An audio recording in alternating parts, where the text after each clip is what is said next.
यह आदमी पिछले 8 सालों से किसी भी तरह की इंस्टेंट फूड की एक प्लेट तक नहीं छूता। लेकिन अजीब बात यह है कि वह कभी इसे खाता नहीं, बस एक कपड़े से उसकी सतह पर लगे हल्के तेल के दाग को साफ करता है और फिर अपने मोबाइल से उसकी तस्वीर लेकर सोशल मीडिया पर पोस्ट कर देता है। उसने एक ऐसा ग्रुप बनाया है जिसमें उसके रिश्तेदार और करीबी जुड़े हुए हैं, जिसका उद्देश्य है यह दिखाना कि उस घर में रहने वाला अब भी जिंदा है।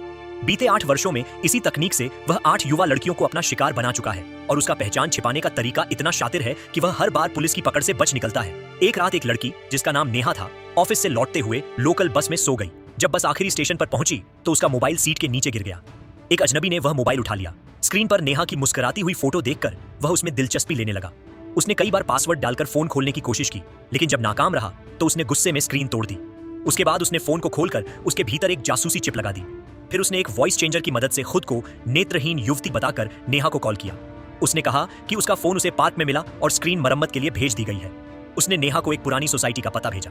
नेहा वहां पहुंची, संकरी सीढ़ियों वाला पुराना अपार्टमेंट। जब उसने दरवाजा खोला तो सामने एक छोटी सी दुकान नुमा जगह थी। टेबल पर उसका टूटा हुआ फोन रखा था।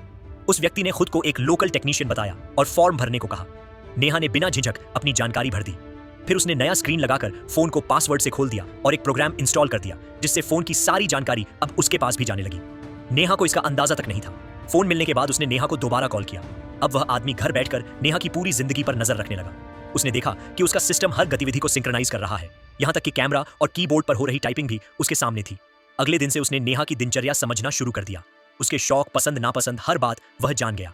जब नेहा काम पर होती, वह उसके घर घुसकर सब चीजें जांचता, तस्वीरें लेता और नोटबुक में दर्ज करता।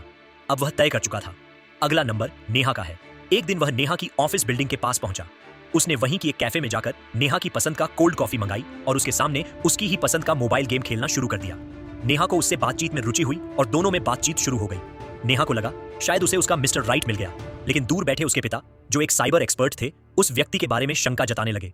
उन्होंने देखा कि वह व्यक्ति जानबूझकर नेहा को उसकी पसंद की चीजें दिखा रहा है, जैसे कोई उसे बहुत पहले से जानता हो। पिता ने नेहा को चेतावनी दी, लेकिन उसका दिल उस नई मोहब्बत की ओर झुक चुका था।